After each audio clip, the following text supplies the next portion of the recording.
Assalamualaikum students, how are you all? I hope you all will be fine and enjoying your vacations. Students, it's time for our GK class. हम GK की किताब का सबक number 1 हमारा वतन पाकिस्तान पढ़ रहे हैं। अभी तक इस सबक में हम पाकिस्तान के मुख्तलिफ सूबों जैसा कि सूबा पंजाब, सूबा सिंध और सूबा खैबर पख्तूनख्वा की सकाफ़त के बारे में पढ़ चुके हैं। आज हम सूबा बलूचिस्तान की सकाफ़त के बारे में पढ़ेंगे और जानेंगे कि सूबा बलूचिस्तान का कल्चर क्या है, यहाँ के लोग कैसी ज़ुबान बोलते हैं, कैसा लिबास पहनते हैं और कैसी खुराक पसंद खाना पसंद करते हैं। तो आइए मेरे साथ सबसे पहले हम सूबा खैबर पख्तूनख्वा के लिबास के बारे में जानते हैं।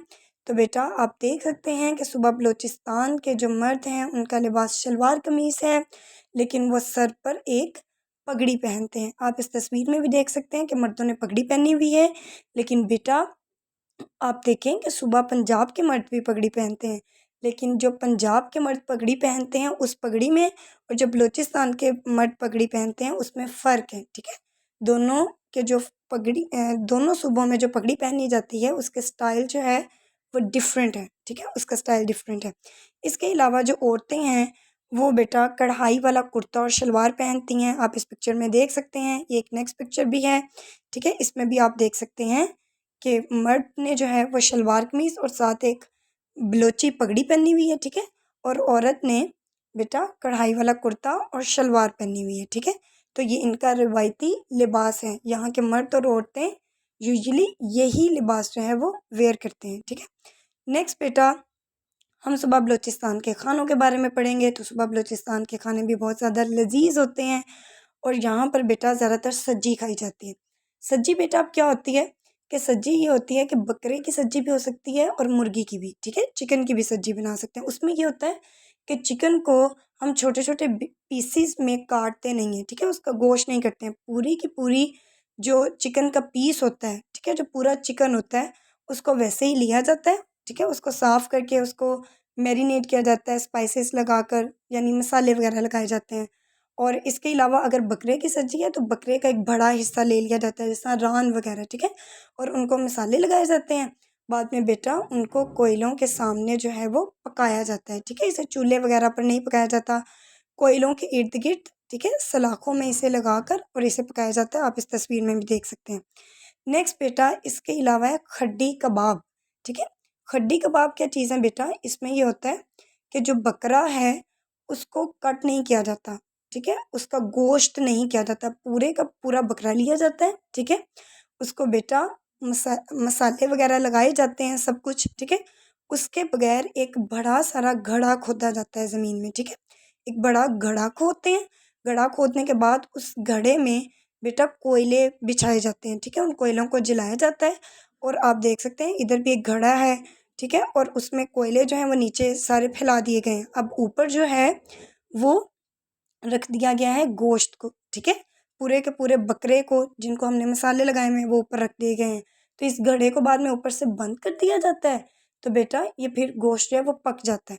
और पकने के बाद आप देख सकते हैं कि ये देखने में इस तरह का नज़र आता है। ठीक है, इसको बोलते हैं खड्डी कबाब। ठीक है, तो बलूचिस्तान में खड्डी कबाब और बेटा जो सब्जी है वो बहुत शौक़ से खाई जाती है।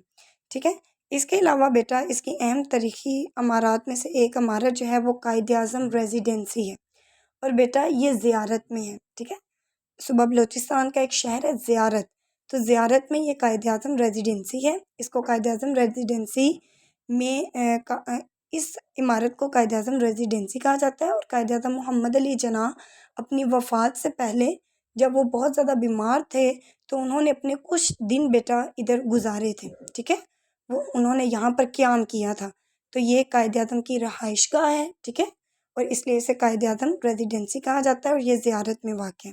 ठीक है बेटा, अब आएँ हम लोग किताब के सफ़ा नंबर 7 से सूबा बलूचिस्तान की पढ़ाई करते हैं। ठीक है बेटा, सूबा बलूचिस्तान रकबे के लिहाज से ये पाकिस्तान का सबसे बड़ा सूबा है।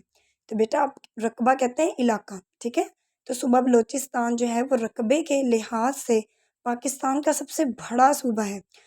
बलूचिस्तान में बलोची, पश्तो, ब्राह्वी ज़ुबानें बोली जाती हैं। ठीक है, तो इधर ये 3 ज़ुबानें बोली जाती हैं, बलोची, पश्तो और ब्राह्वी। मर्दों का लिबास शलवार कमीज़ और पगड़ी है, जबकि औरतें कढ़ाई वाला कुर्ता और शलवार पहनती हैं। बलूचिस्तान का ख़ास खाना सज्जी और खड्डी कबाब हैं।